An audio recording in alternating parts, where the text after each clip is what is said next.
When I was a child, my brother and I used to spend our vacations at our grandmother's house. One day, while exploring the attic, I found a Ouija board stored inside a chest covered in cobwebs. I got curious and decided to take it to my room. I convinced my brother to play with me. At first, we did everything wrong. We placed a planchette on the board and started asking questions like, "Is anyone there?" Or "Can you hear us?" The only thing that happened was my brother pretending to move the planchette, trying to scare me. We decided to stop playing. But for a few days, I kept thinking maybe we had been doing it all wrong. I started researching online and found out that the right environment could make all the difference. It had to be a completely dark place, lit only by candles. I waited until my grandmother fell asleep and got everything ready.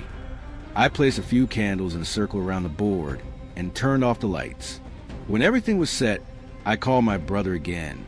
This time, the atmosphere was different. The silence was total, and only the candles lit the room. We placed our hands on the planchette, and I asked, almost whispering, "Is anyone there?" Suddenly, the planchette began to slide slowly. At first, I thought it was just another prank from my brother, but he swore it wasn't him. I asked him to lift his hand, and he did.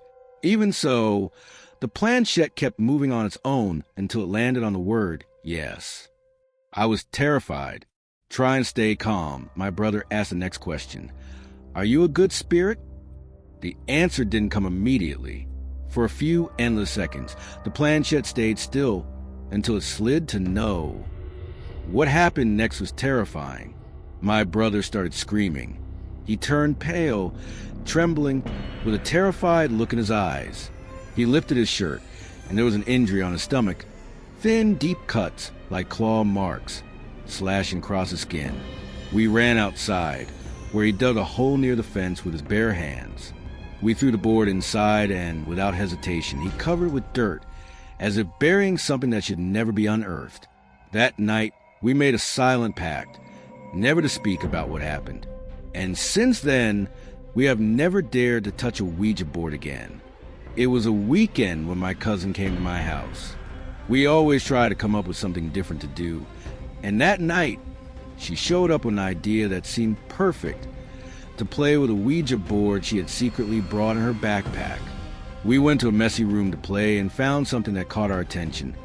An old porcelain doll with a cracked face and eyes that seemed to follow us wherever we went.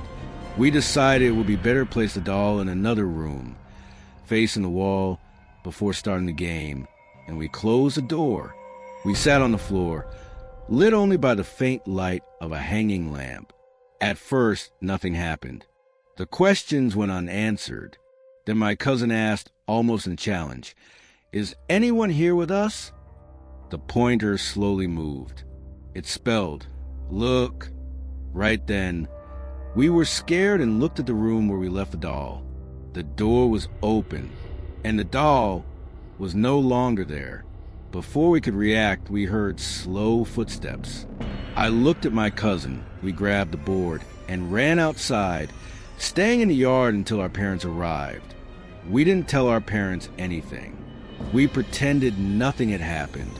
But that night, I could swear I heard scratching on the other side of my bedroom door, as if someone or something was trying to get in. I never saw that doll again, but the board is still kept, and I know that somehow it never ended. A few friends and I were walking down the street at night when we found a Ouija board inside a dumpster.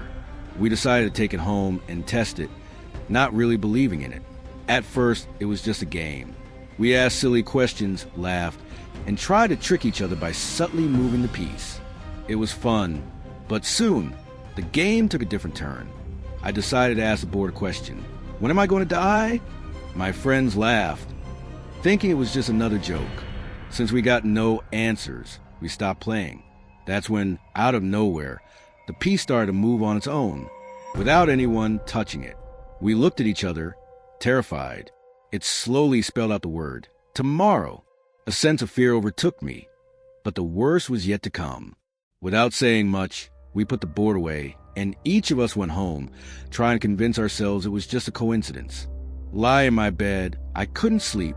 Every creak of the house, every shadow cast by the streetlights seemed to come to life. I thought I heard whispers near the door of my room, but every time I looked, there was nothing. The next day, I woke up with a sense of dread, as if something bad was about to happen. Trying to act normal, I went to the kitchen to prepare something to eat. I turned on the stove, and without realizing it, I let a dish towel touch the flame. Within seconds, the towel caught fire. The flames started to spread across the counter. I grabbed a bucket of water and threw it on the flames, putting out the fire. If I had been just a few seconds later, the entire kitchen would have caught fire, and maybe I wouldn't be here to tell the story. At that moment, I sat on the kitchen floor and realized the board hadn't lied. Since that day, I've never touched nor come close to a Ouija board again. And every time I see anything about it, I feel the same fear of death pass behind me, because now I know some things are not a joke. What do you think about these scary stories involving the Ouija board? Do you believe it can really open portals to the unknown? Or do you think it's all just coincidences and made-up stories? Leave your opinion in the comments.